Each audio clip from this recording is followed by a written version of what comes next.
Take warning. You better take warning. Take warning.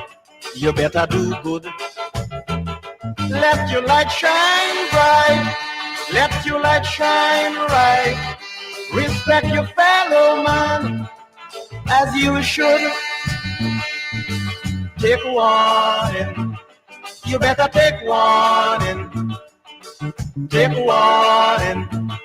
You better do good. Let your light shine bright. Let your light shine bright. Respect your fellow man as you should. The evil that men do lives after them. The evil that men do lives after them. Your evil today will blight your tomorrow. So do good today and avoid your sorrow.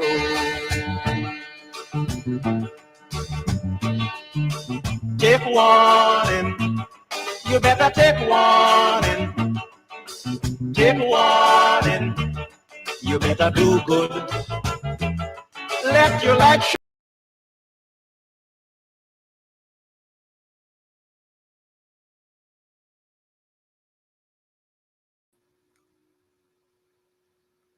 All right. Good afternoon, Guyana. Good afternoon, Guyana. And welcome today to Over to You. I am your host, Wayne Caesar, and I also want to welcome everyone in the diaspora that is looking at today's program. Okay, we're going to rock and roll this afternoon. I have two very, very important guests, to interview this afternoon. So we look forward to edifying you, and we look forward to your comments also. Please share the link and like the show. Listen, we continue to fight, the giant that we are facing in the PPPC. And listen, we're not letting up. That's why we're here this afternoon. We are here to continue to expose this installed government that we have in Guyana that continues to marginalize and oppress our people. The battle continues, the fight continues. We have them on the back foot, and our intention is to keep them on the back foot. Talk about a government with no strategy. People are calling me and telling me, Mr. Caesar, we are in blackout for 12, 13 hours a day, in an oil-rich nation. Our people have to be facing blackouts. Picture children who are studying for examinations, amongst other things, when they have their plan to go home in the evening and to get in some study. But you get home to your house, and your house is in darkness. What a government. We are sitting here and we are dealing with a transactional, corrupt government. We are not dealing with a government that is fulfilling its mandate to his citizens. So therefore, we have to speak out, and we have to let this government know that we disagree with their posture and we disagree with their stance. This is an undemocratic government. Okay? Undemocratic. They only find it convenient to engage the opposition when they know that they're in over their heads. For example, the Venezuelan issue. They have no strategy. They have no solution. They have no know-how when it comes to combating the posture of the Venezuelans on our border and what they seek or seeking to take from Guyana. Hence the reason they would have called a meeting with the opposition leader, because they're looking for strategy. They are looking for knowledge. That's what you get when you have a government that is not prepared to govern because it was installed. When you're installed, when you have elections and you're installed, you know that you would have lost the elections. but you're just hoping that your rigging would get you into power. And that is what happened. That's why when the PPP got into power, they did not get into power with a running start, because they probably didn't expect their rigging to work. But it worked in their favor. It worked in their favor. And we see what we've gotten over the last 3 years from this installed government. The Guyanese people have gotten a full sample of what the PPP gives. And on top of that sample is lawlessness, corruption, racketeering. People are dying, murders, road accidents. Road accidents, these things occur because of lawlessness. The laws is not enforced by the people because the laws and our constitution is not being enforced at the top. Right? Remember, leadership starts at the top and then it trickles down. All right? Everything starts at the top. It's just like our oil revenue. It goes to the top, but it's not trickling down to the people of Guyana. That's another issue we have there. Our oil revenue is not touching our people. And we're talking in Guyana and around the world, they're saying, oh, the fastest growing economy again. GDP, we need to find other ways to measure GDP. You can't call a country prosperous. And, they're talking about Guyana so much on the stock market and the people are punishing. It just doesn't make sense. It doesn't make any sense whatsoever from an economic perspective. It makes no sense. You cannot be seeing prosperity in a country and people living under the poverty line. So all you doctors and experts who put together these criteria that are used to measure GDP, you guys need to go back to the drawing board because you're not getting it right. You're not getting it right. The government of Guyana is responsible for its people. They're responsible for making sure that Guyanese people are able to prosper, are able to have a sustainable life, provide proper employment for them, whether it's government jobs or whether you have to go and throw in some stimulus into the private sector to boost up business and encourage hiring. I'm not talking about you guys lining your pockets with money and going and opening private sector businesses. All right, my first guest is here. The Honorable Trade Unionist, Mr. Lincoln Lewis. Mr. Lewis, a pleasant good afternoon to you, sir. Good afternoon, Wayne. Good afternoon. And how do you do today? I am doing fine, sir, and I hope you're doing just as good as I am. I'm on top of the world. Good. I am not going to allow anybody to put me on the canvas. Good. I'm going to fight the hell out there and take the energy out of everybody who believes they're going to stand in my way. Let me say good afternoon to the viewership, our brothers and sisters who are there. I am happy that you're taking time out to come and listen to what I have to say. But I also will want you to say to me what you will like to see happen. Thank you. Welcome.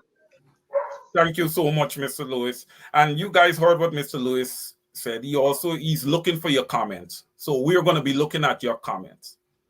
All right. So please, you guys are involved. This is an interactive show, and we want to involve the audience also. And I want to welcome my second guest, who's no stranger to 107.1 FM. It's our CEO and owner, Mr. Mark Anthony Benchop. Mr. Benchop, welcome to Over to You, sir. Thank you for having me. How are you doing today, sir? Good, thank you, and good afternoon to all of your listeners in the diaspora and those especially on the ground in Guyana, all across Guyana. Good afternoon to all of you guys. I'm here to answer whatever questions, and I know my place, so I'll just sit back and watch and listen for the questions. Thank you, sir. Oh, well, Mr. Benchop, I want to thank you very much to have the understanding that this is not straight up where you're boss. This is over to you where I am actually the boss. Thank you so much for understanding, sir. Thank you, sir. All right. So, Mr. Lewis, I'm going to start off with you, sir. I'll just ask you a general question. How are things on the ground in Guyana, sir? Well, I want to tell you, things are not good. We definitely need to do a number of things to make things right. The resources of this country is being hijacked by a group who said that they're being elected to do as they like. But I will want every guy needs to join with me to make sure that they don't do what they like with our money. They don't do what they like with our resources. That we hold them accountable for them to do what is just and fair in this society. I've seen that they have. Today I had the honor, I had the privilege as one of the leaders of non-governmental organizations to talk with the political representatives from the state of New York. A number of senators and assemblymen and so forth who are in Georgetown. I am not clear on what their mission is, but they have been able to have an engagement with leaders of non-governmental organizations, primarily African leaders or leaders who stand up to make sure that rights, justice, and fair play emerge or be the hallmark of what ought to take place in this society. So I've had that meeting today. Yes, my brother. So, Mr. Lewis, you're saying that this meeting, in your estimation, was very productive and fruitful. No. Don't carry me down that road. I'm not saying that. Let me make it very clear. Okay. All right. Well, let me make it clear, very, very clear. As a seasoned campaigner, I see these meetings are about building relationships between and among people. I don't envisage that any point that they will, a meeting like that will realize changes in the behavior of the government of the day. I don't see that. I believe, as I said, it's one about building relationship between and among parties and groups. And it will take, you have to have what you call a maximum level of trust being built over a period of time before we can meet to the point where we all hands to work together. But let me say to you that I understand meetings like these, what they mean for the government. These meetings are visits like these, in fact, like what is taking place now. It's a part of the PR, the armory of the PR and communication machinery of the big government to use them to sell their message, and more so if they can demonize people, they do that. If you remember, and I believe you may be too young to remember this. The PPP in opposition, they walked every nook and cranny across the world. Even the United States, that they didn't want some sections of the society to engage, they were engaging them to say that, to tell you how bad the Burnham and PNC were. They did that. Only to find out what, when they are in government, they did worse things than what they were condemning. They know the game well. And the visit of, while it may be if you tout it as a private visit, what I understand today is that this visit, they met with the government before meeting with the other side, like the opposition, like the NGOs and so forth, and the trade union.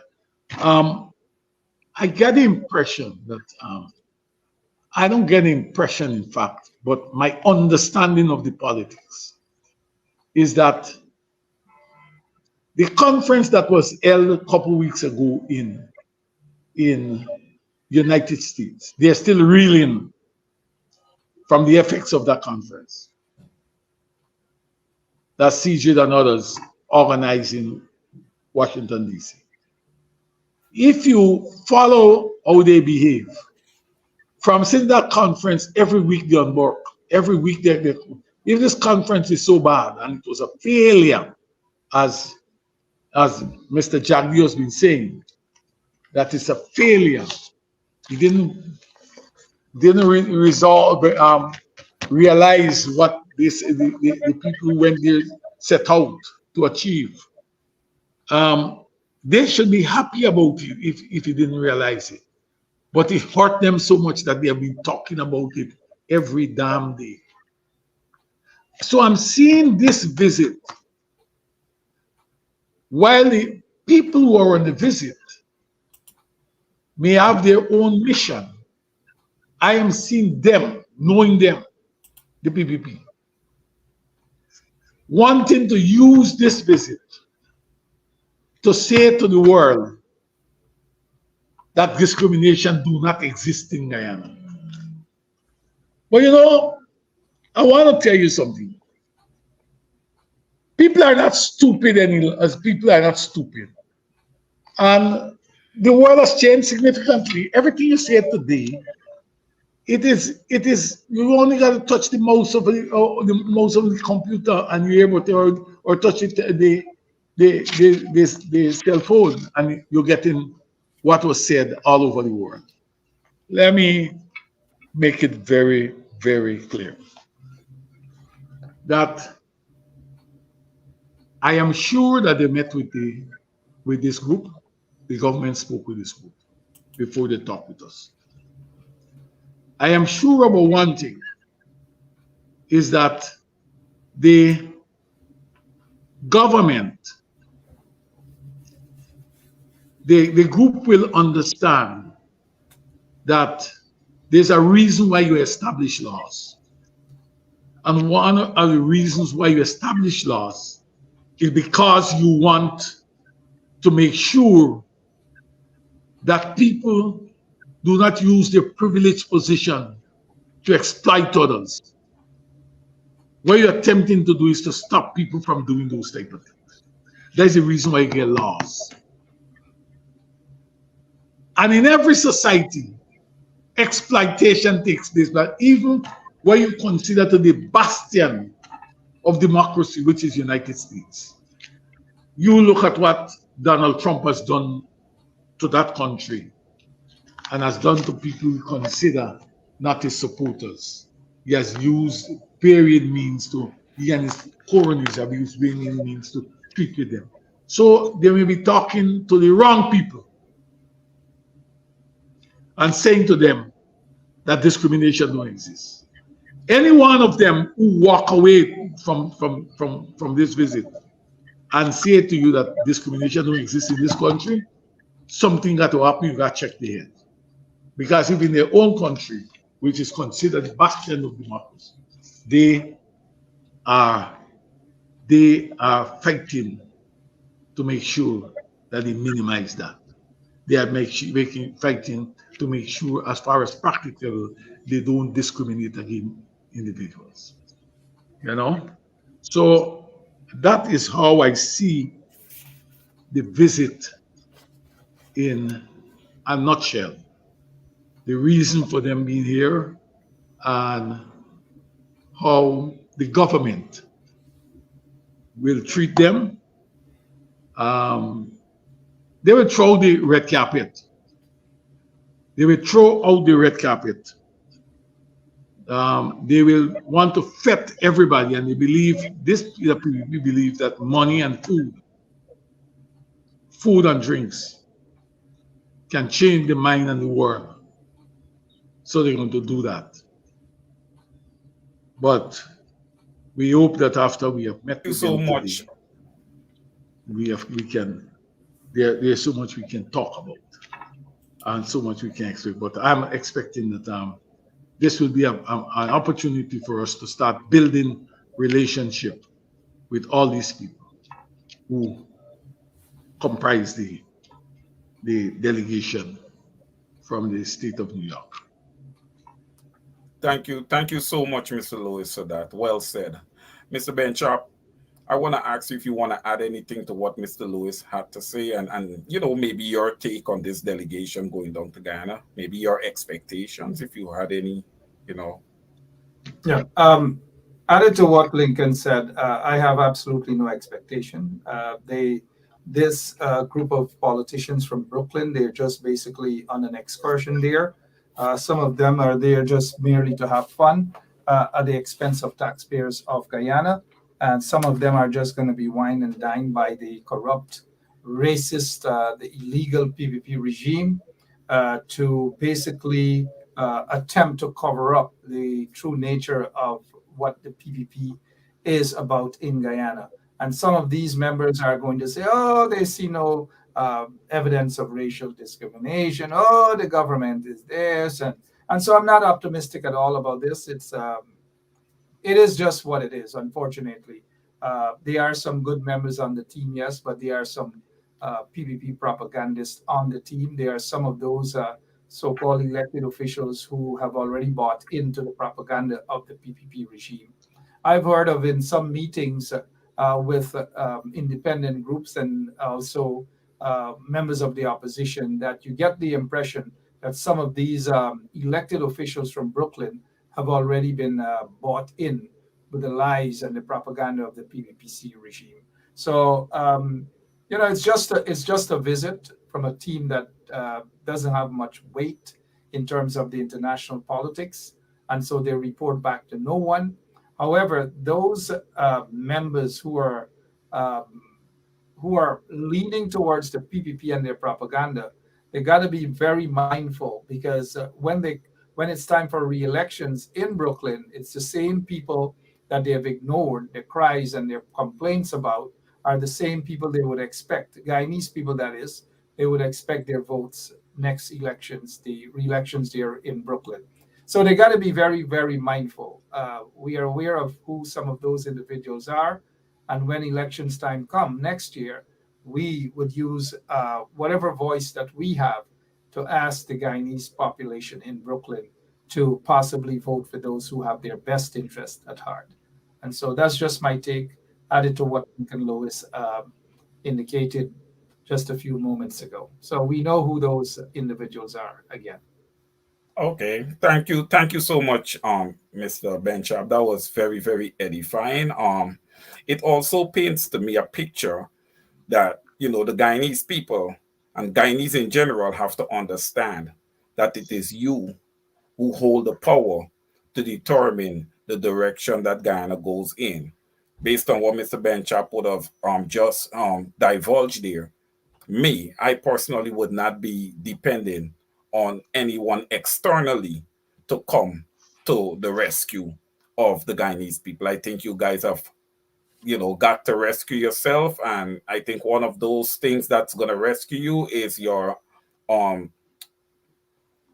electoral apparatus. But that's a whole different thing. We're going to address that later on. But I just want to continue. Mr. Lewis would have touched a little bit on. Go ahead, Mr. Bencha. Do I have permission for one quick question? Because I know I'm just a guest. Yes, you should. Yes, you do. You already asked Lincoln about that meeting with some of those officials from Brooklyn there.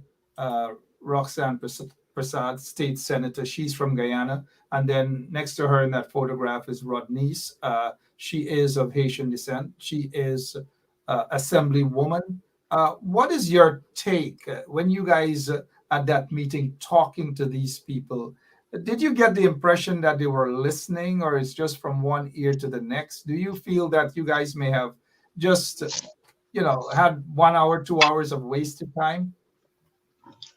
I preface my statement by saying what I expect. I expect meetings of this nature to be a building of relationship, and the question here is not about having results to deal with political issues. But notwithstanding that, I had a little, from my own perspective, we went there, we had different group, different individuals with different points. But from my own perspective, I made it very, I was the last speaker. I had about 3 to 5 minutes to make my point. And I tried to make it as... Wait a minute. A leader like you, with decades of service to the nation, these elected officials hop up into Guyana and just allotted 3 minutes or 5 minutes to you, and you accepted that? No, we had 5 persons in the room, and what we had an hour, and I was the last speaker, so I had about 3 to 5 minutes. Wow. Right. Unacceptable, but go ahead. Good. Let me say to you, I have looked at the tenor of the meeting. And I believe that meetings of that nature, you have to make your point and make it very clear.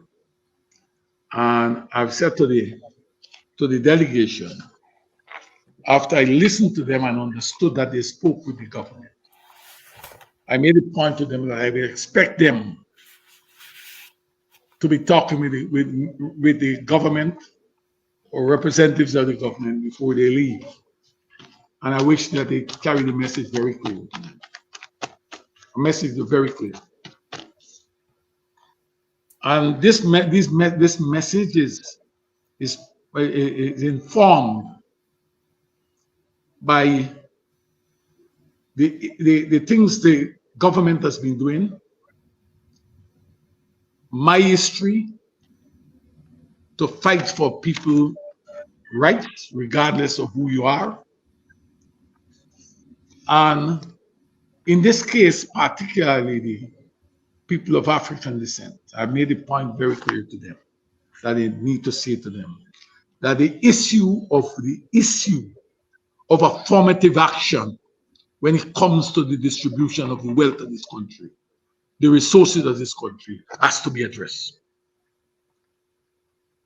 Has to be addressed. I'm not messing about that. It has to be addressed. One set of people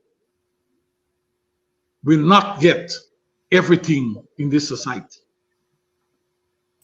One set of people who are in the privileged class, will not get everything in this society. We have to open opportunities for other individuals and groups. Can't operate like that. Good. Make that very clear.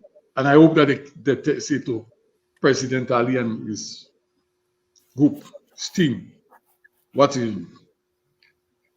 the issue of ancestral land? We will not retreat. We will not retreat. African people And I'm a leader in the African community. We shall not retreat, neither will we surrender.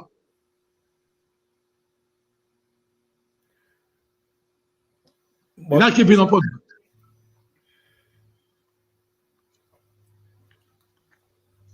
Well said. The Well issue said. of the Asians. The issue of the Asians. We are not going to give them up. They are members of CARICOM. Haiti is a member of CARICOM. And I had the opportunity to remind them today that CARICOM is about harnessing the cultural, economic, and political resources for this region to benefit the collective, the people of this region. We will not give up. And I want to make the point also that regardless of what people may say, that when Guyana was on its, when Guyana was challenged with its economic woes, there were people who, and Guyanese went to other shores, Trinidad, Barbados, and so on, that they were not treated well.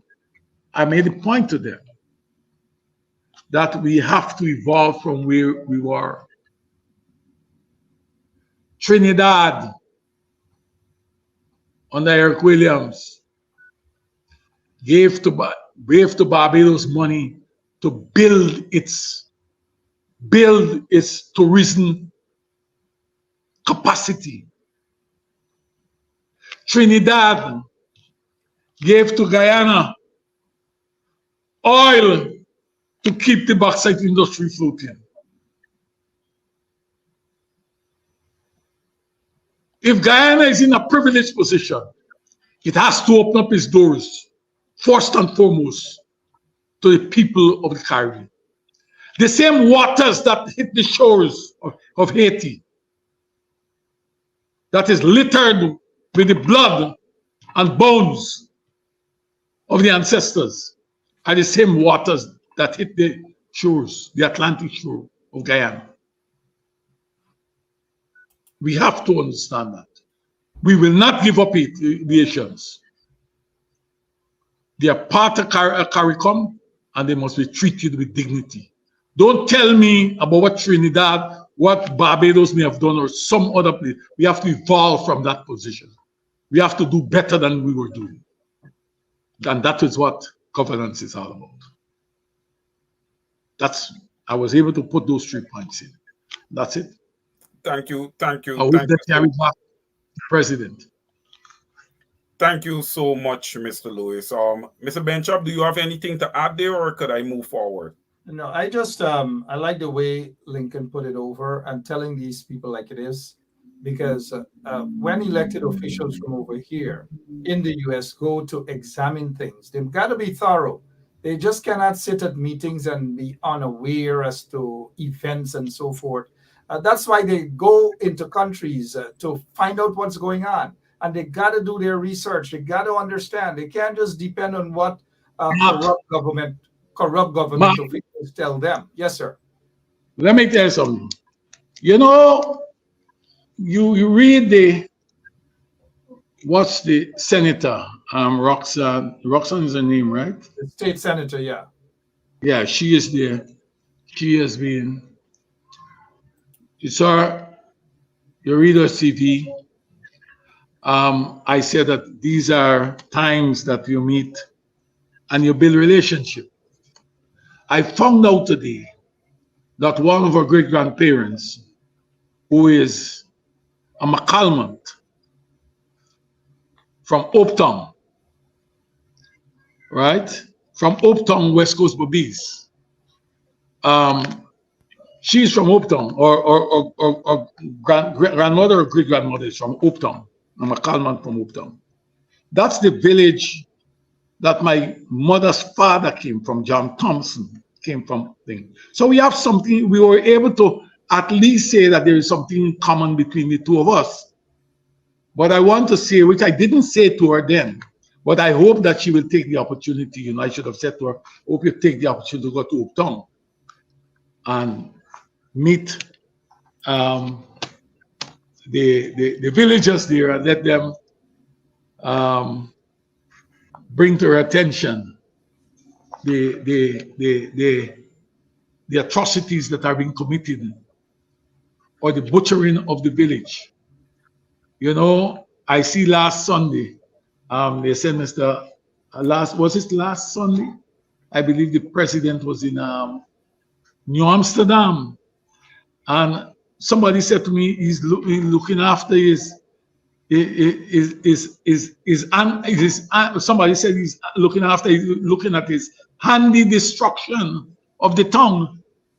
So if she goes there, it may be an opportunity for her to see the handy destruction or suppression of the people of Hope Town. You know, we at least there's something common, and I assure you, I'm not gonna allow anybody who was at the meeting today not to get a letter from me on this issue. Sitting there and looking at her and knowing that she was born in Guyana, she should understand Guyana. Do you get the impression that she understands Guyana, that she understands the suffering of the people in Guyana? She understands discrimination that's happening there? Or has she taken more a balance, a neutral position on what's being said? I want to tell you something, Mark. I hear people about being neutral. I don't know what they mean when they say neutral, but even neutrality, there's a side in it, right? I believe everybody has a side. I do not want to judge any one of them. What I want to do is implore upon them that the world will now become a continent, and the continent become a country, and the country now become a town, and the town is like a village, and the village is like a house. I want to tell them that what happened in the United States, right, or what happening in Palestine can well happen in the United States if we don't own it. And just the same, it can happen here. Okay? If you believe in justice, it must not only be in your constituency, it must be all over the world, because a justice denied in Europe is like justice denied in the United States. They have to take note, and they got to sit down, and when they go back, if they have an interest, they will continue to work with groups and talk to this government that don't care much about even those people who walk around to see they're supporting them. They don't care much about them. What they're going to do is throw crumbs at them. They're going to eat the government ministers and privilege. They're going to eat mutton while the people get nothing down there. That's the problem we have. We gotta help them. I want to, but I want to tell you, if anybody can use what I'm saying here today, we'll be talking with Senator Prasad. You can say to them, and the others, go down in the villages. You want to see the thing real. Don't stage manage. I believe the government will stage manage it. We met at Ordmanston. We had light all the time. We have to take this thing out to the villages where people are and talk with people, and to see how things can get, how they can have a better understanding. Yes. Thank you so much, Mr. Lewis, and thank you, Mr. Benchop. Well put. What I garner, what I'm able to glean from what you guys would have said is that, you know, oppression and marginalization do exist in Guyana. But Mark, I don't know if our operator can pull this up, Lincoln, Mr. Lewis. There is a woman by the name of Dr. Varshwick who would have said that everyone, you know, just need to shut up. The government is doing a great job. There's no oppression, there's no marginalization. I think that she is one of 4 women, I think, who owns an oil block. But this is what she's saying. Be persistent, not complain of discrimination. Dr. Varswick advises Black entrepreneurs. Now, first of all, I don't even know where she was able to locate Black entrepreneurs in Guyana because, listen, Mr. Lewis, I would just hand this over to you to speak on it. Please do. I met Dr. Varswick. I know the lady, if it's the same lady. She had what we call a medical school on Crow Street. If it's the same lady. You know, everybody has sing for the supper, and that's what she's doing there. You know, Dr. Varswick came to me earlier this year or late last year.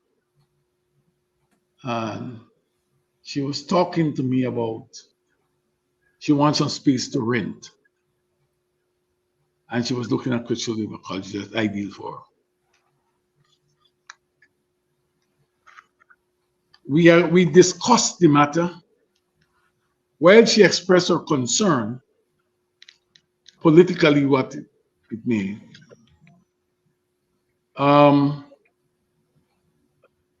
Dr. Varswick didn't pursue the issue because she was afraid. She knew what would have happened, that she will not get work from the government. We discussed those matters. She knows how brutal these people are. I don't have a problem with her going, embracing the government and do what to get what she wants. But I have a problem that when she wants to throw people who are raising these issues of discrimination, she wants to throw us under the bus. I have a problem with that.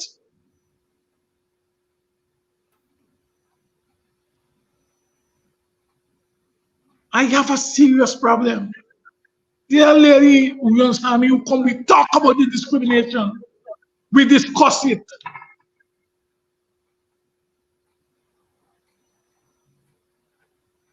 She was so afraid. She was so afraid of what the government is likely to do. If you go to bed with the government, go to bed with the government, man. Sleep with them. Do what you want to do with them. But don't throw people under the bus, man. Don't tell me that we're lying. Don't tell me that what we're doing is not the truth.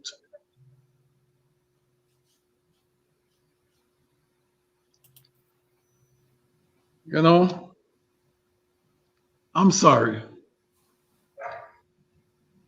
I'm sorry you have to raise this one. I'm sorry you have to raise it. I didn't see it before, and I don't like it.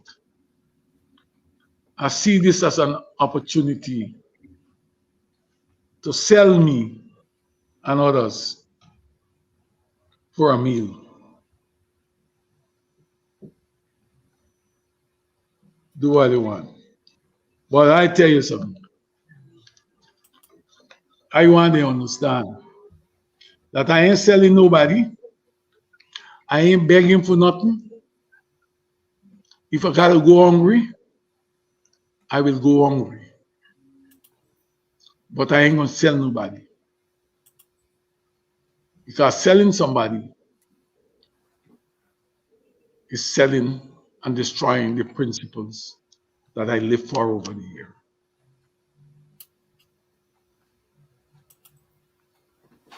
Thank you, my brother. Thank you so much, Mr. Lewis. Mark, would you like to add anything there? Absolutely not. I think Lincoln has covered everything. I was watching and reading a lot of the comments there. I noticed Roxanne Bass is saying, find her business and let Black people boycott it. people have been talking about these things: boycott those who don't support your interest and those who don't feel your pain. And I think the time has come, yes, for people to be very, very careful as to where they spend their money, who they spend their money at. And this is not an ethnic thing to say, well, only one particular group of individuals that you should not be spending. Sometimes it's your own group too. And we have to be able, especially this new year coming, to identify those businesses and stop supporting businesses that do not feel your pain. That's all I wish to add to that. But I'm not surprised that some of these individuals who are selling us out for cheap, just a little crumbs or a plate of milk and rice. Well said, Mr. Benchop. And just to surmise this, when we look at what is happening, the oppression, we can see that oppression doesn't have one particular face. It can have many faces. It can come from people who look exactly like you. So people need to analyze and really vet people who they want to elect and put in position of leadership. I'm going to stop at that. And Let me make a point before. Yeah, sure. Before you, let me make this point. I want to implore upon my African comrades or the members of the African community. If you want to go and make $1 and your intention is to make $1 and you have to abort the PPP, you go and hold them up. We ain't telling you not to do it. But don't cost me. Don't cost me. We understand some things. That all of us can't do the same thing at the same time. Don't cost me. Don't cost leaders. Don't cost the tribe. Go and do what you got to do. We are not come after you. But don't cost us. Don't come after the tribe. Let me give you an example of something that happened. And I believe I told Mark this some time ago. When the people at the last local government election campaign, when they had the red wave, and I heard people getting very depressed, I told Mark, I said, Mark, the PVP is not going to get one first past the poll seat in Linden. They may get another one in Linden, one where you call PR. I say in Georgetown, they may make some inroads in one or two areas, but they will not win the town. I told Mark that. I remember well the conversation. And he could not,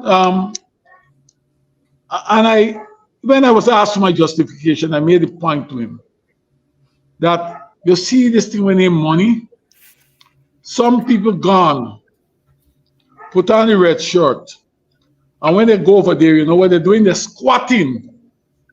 They squat at the PPP. Take the money. It's not the PPP money, it's the state money that they can do all these things. They go there and say this money, we go there, squat, and we take the money. And when we get the money, we move back and we go home back. I want to tell you something. If we have some people in the business sector who decide that they got to squat, if they let them go and squat, but not cost me. Don't cost me. Mark, I remember well that conversation. And my prognosis came to pass. The PVP did not win, not one first past the poll seat in Linden. And for a long time, it will remain like that. Unless the people of Linden become very lackadaisical and allow them to rig the election more than they're doing. Yes, comrade. Thank you so much. Thank you so much, Mr. Lewis. Next question I want to pose to you guys is that the installed president, Mr. Irfan Ali, was well suited and dressed in military type attire. And I just want your guys' take. Mr. Benchap, I could start with you first, sir. Well, I was hoping that you probably would have started with Comrade Lewis. Okay. But since you asked me already, that's okay. I'll go.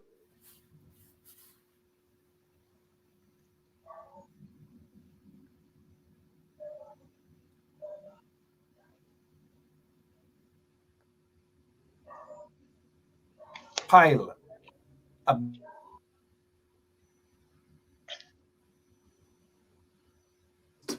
clothing. This guy is such a hypocrite. And the uniform that he has on, it's if you take a look at what the Major of the Salvation Army, what she is wearing, if you guys take a close look, and our listeners as well, take a look at what the woman from the Salvation Army is wearing.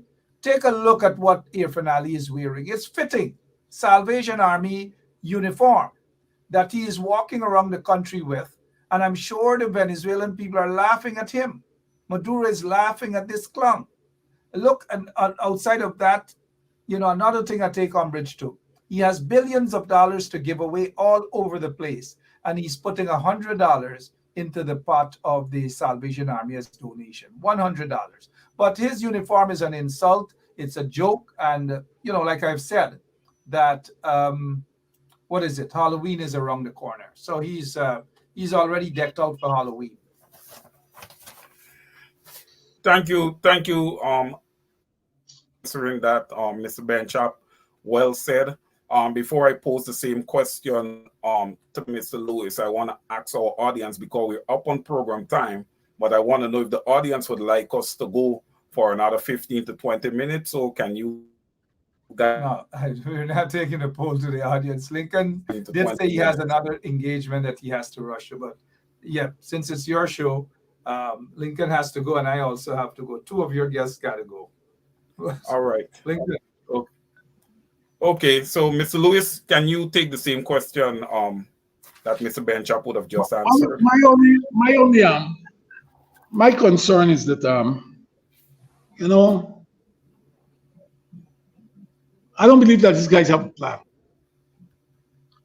I believe this is about showmanship, run around. Even when you are in public relation or communication, is that you must have a strategy. I don't understand what the strategy is. I don't understand why you deck him out why his advisors deck him out in that uniform.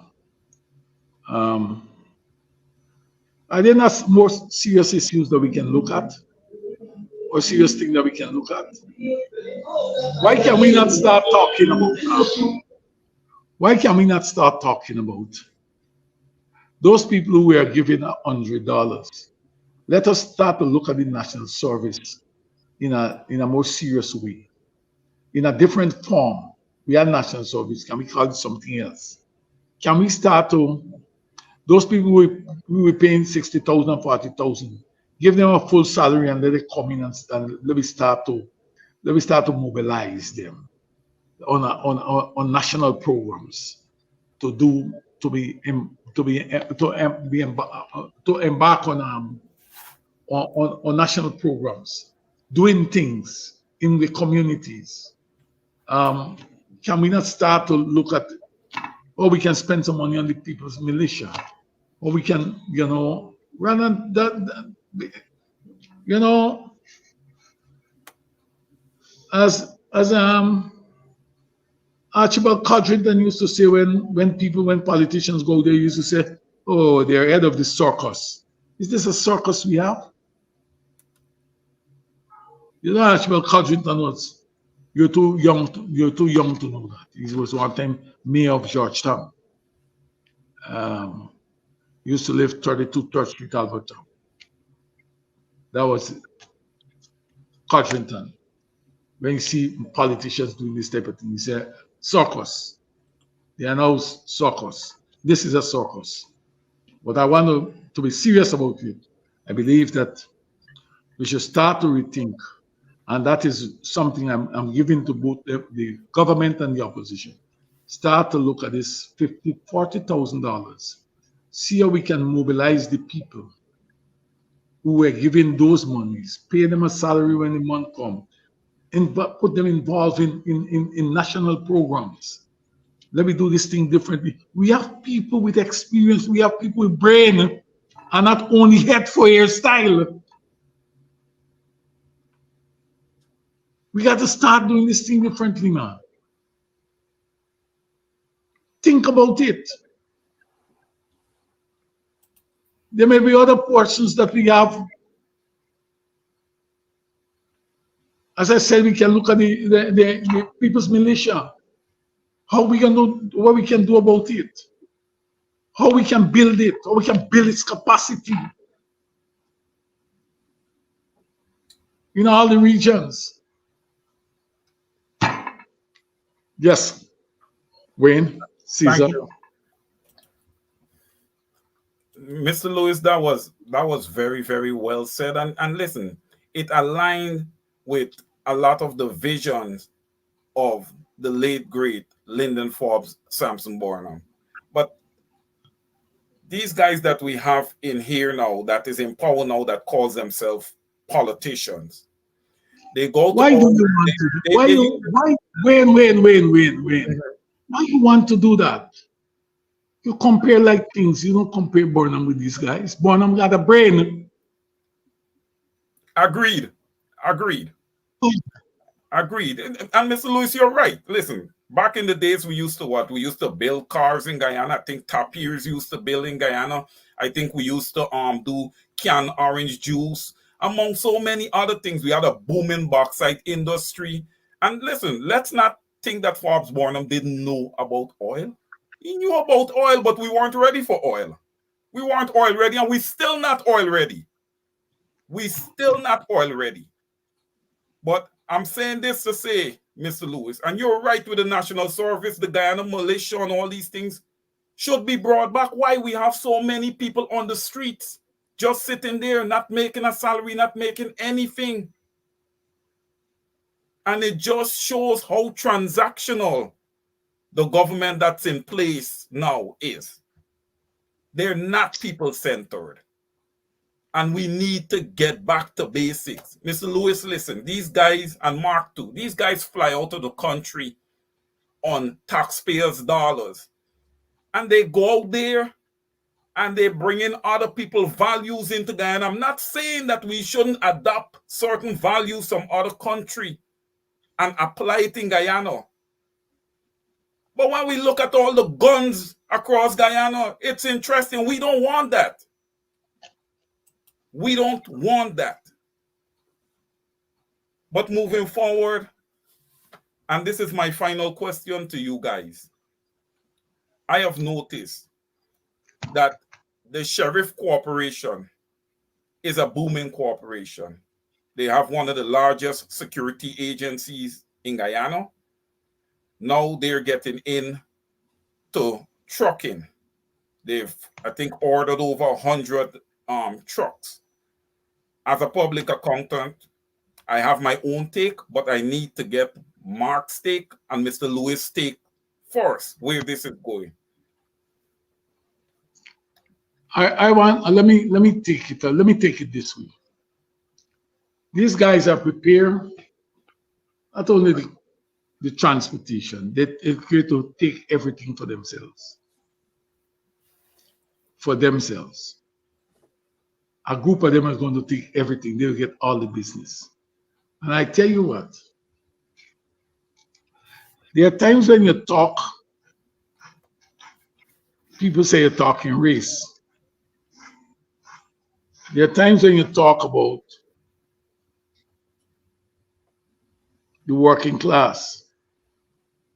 People say don't forget some, and the other side say forget me. I'm nothing. Let me tell you something. This thing will get to the point where the African, the Indian, the Amerindian, whosoever fall below a certain level will be waiting for the crumbs at the table of that group, that oligarch that we are making it now. They're going to control everything. And not only that, they're going to control the hospitals. They're going to gut the Georgetown Hospital. That surgery can only be done at some hospitals, the sheriff and others.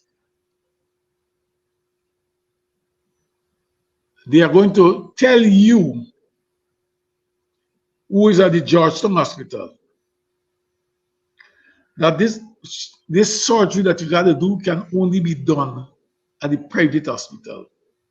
And you're going to raise the money through some mean, good or bad, to pay them for them to do a surgery if you want to live. People like Ben Scott is fortunate to be overseas, but it's people like me who live here, who will have to hook myself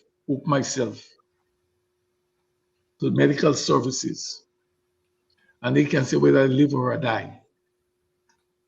And people and many others like me will be subjected to that. They're going to be in full control.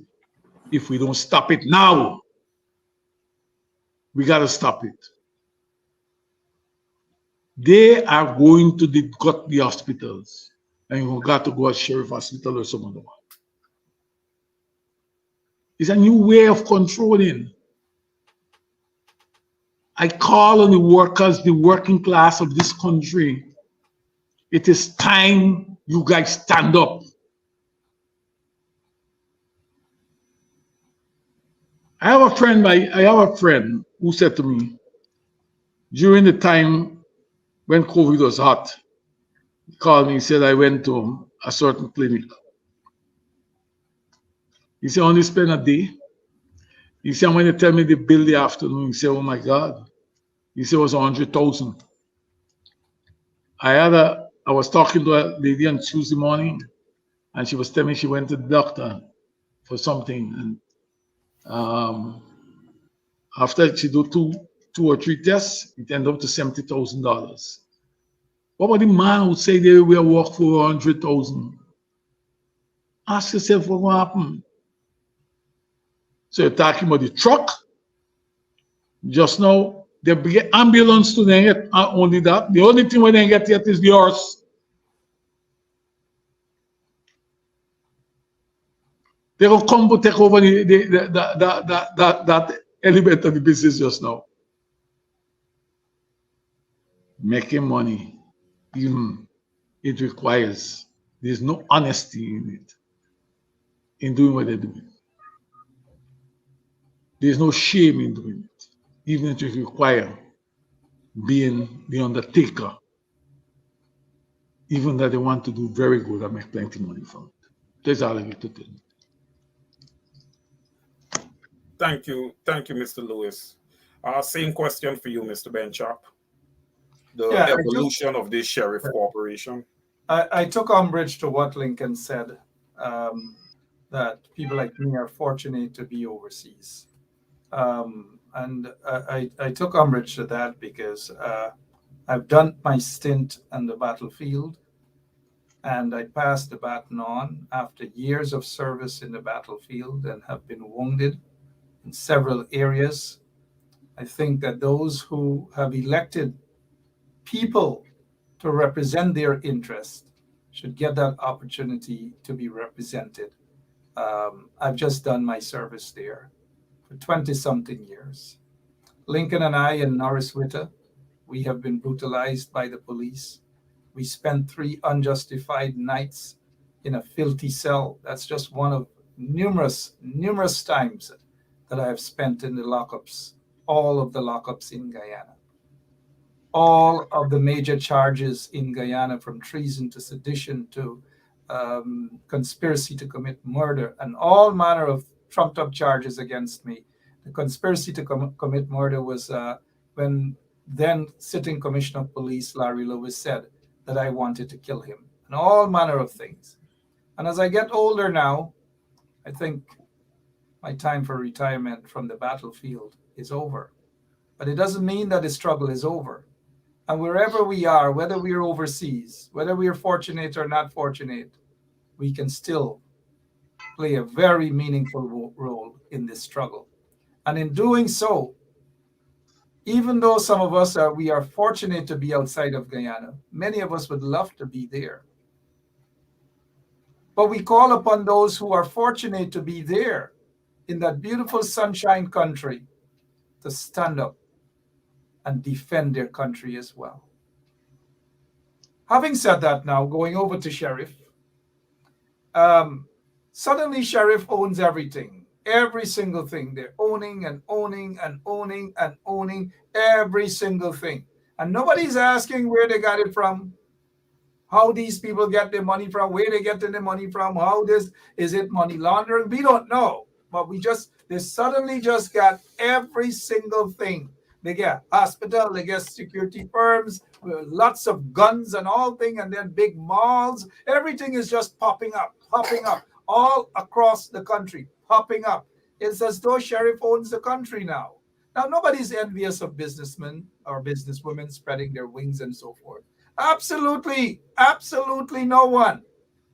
No one. But the people who own Sheriff companies and so forth are from Metamazark side, not far from Irfan Ali. They're good friends with Barra Jagdeo. So the question must be asked, is this private company being supported or owned by Irfan Ali and Jagdeo and these people? We've got to ask these questions. Outside of that, you're not going to hear a Lincoln Lewis, who's fortunate to be there in Guyana, has a big company that is given contracts. You're not going to hear Lincoln Lewis, who's fortunate to be in Guyana right now, that Crystal Labor College, that Lincoln has been crying out and saying that the subvention or whatever it is, grant taken away, all because these corrupt individuals in the PPP want to be spiteful to Lincoln Lewis. And in being spiteful to Lincoln Lewis, they are depriving hundreds of young people an opportunity to go and get an education at Critchlow Labor College. Shame on the corrupt PPP regime. They're only thinking about themselves and people within a circle, and nobody's questioning them. Well, a few folks are, but outside of that, we are watching. People are watching Sheriff. And if it's the same Sheriff that's connected with Ed Ahmad, well, I put my hands up for now and say nothing else for now. But I'm glad that you've asked that question, Mr. Caesar. I'm glad that you're observing. And I tell you this, scores of other people are observing as well. Scores of Guyanese are observing as well. Fortunately, I have Emma in studio with me. And I noticed Lincoln scratching his head there. Yes, I know Lincoln has another, Mr. Lewis has another engagement. So, Mr. Lewis, I'm going to quickly ask you for your closing remarks, sir. Let me say that we have to keep going. We can't stop. Don't walk with the idea that we gotta stop the struggle now and wait for elections or something. Every day that you keep fighting, you chip away on the strength and make the PPP weaker. And why we need to have everybody on board. And today I want to call specifically on the workers of this country, the working class of this country. Stand up and be counted. These people taking you for granted.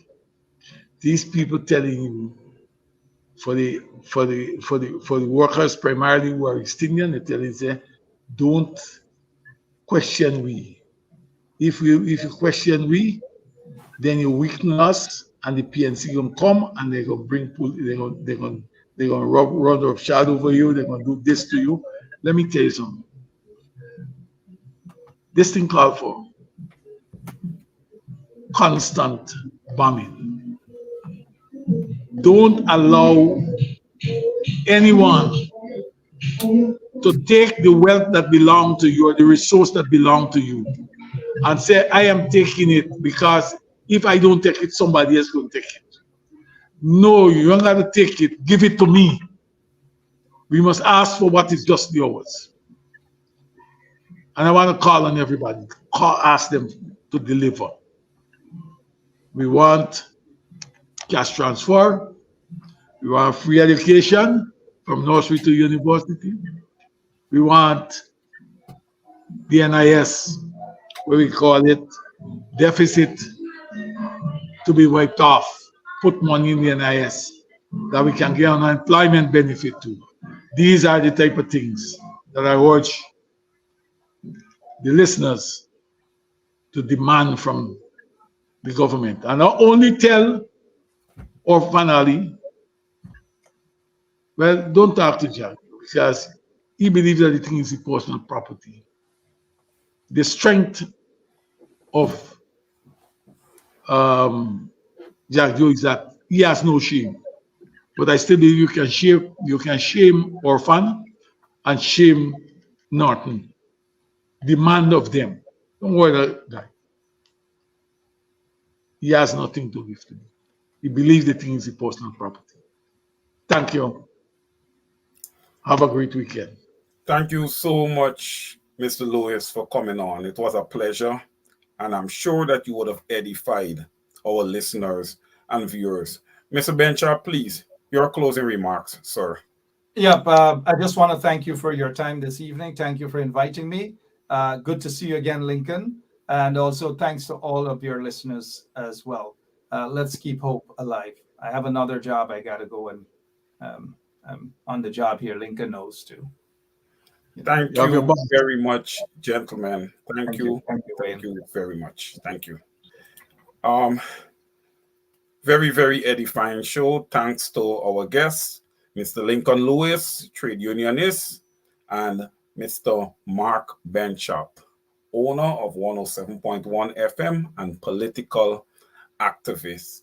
You know, I'm so glad that I posed the question on Sheriff and gave Mr. Lewis and Mr. Benchop an opportunity to answer that question, because it's lining up with exactly with my analysis of this Sheriff Corporation.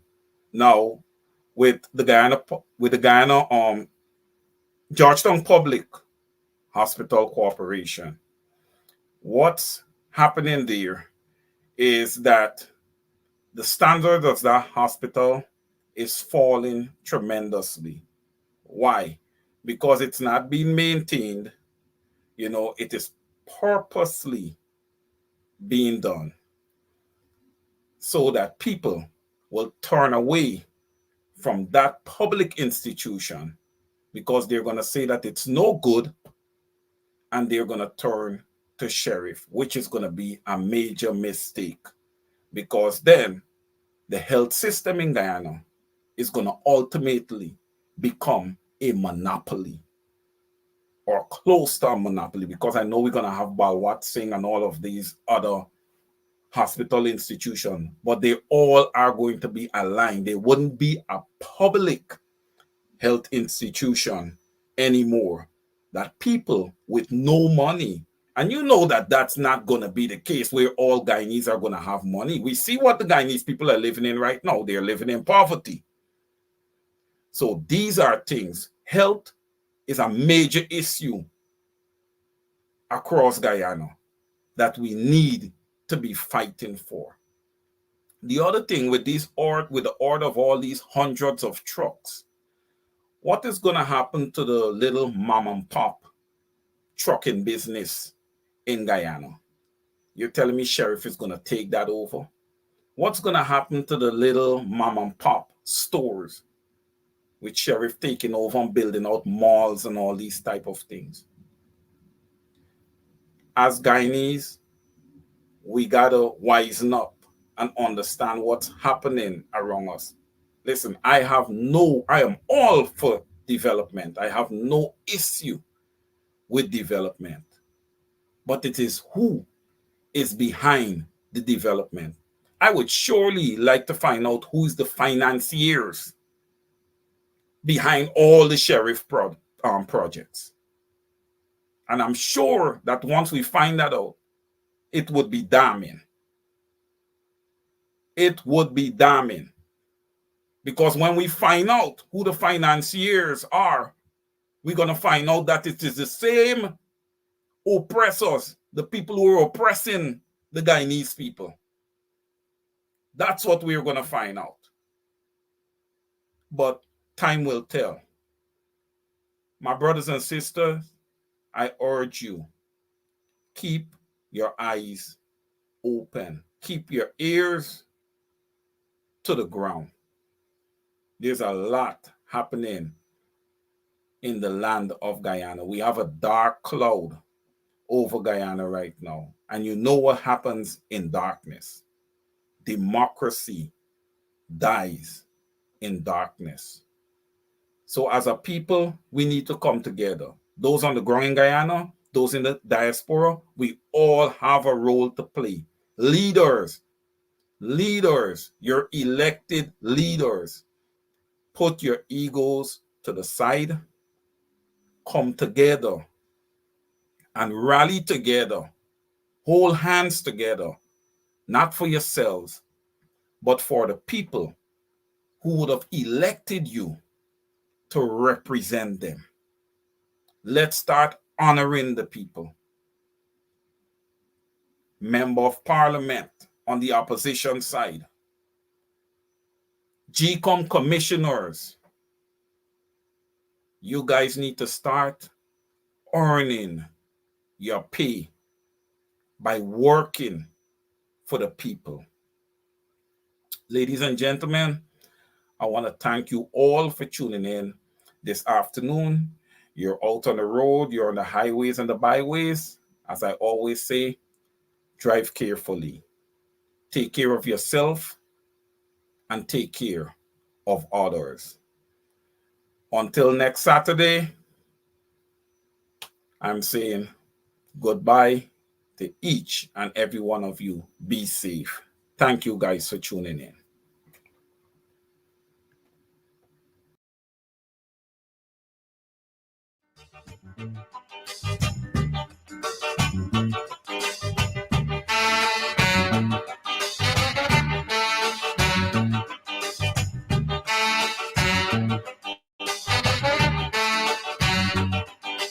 Take warning. You better take warning. Take warning. You better do good. Let your light shine bright. Let your light shine bright. Respect your fellow man as you should. Take warning. You better take warning. Take warning. You better do good. Let your light shine bright. Let your light shine bright. Respect your fellow man as you should. The evil that men do lives after them. The evil that men do lives after them. Your evil today will blight your tomorrow. So do good today and avoid your sorrow.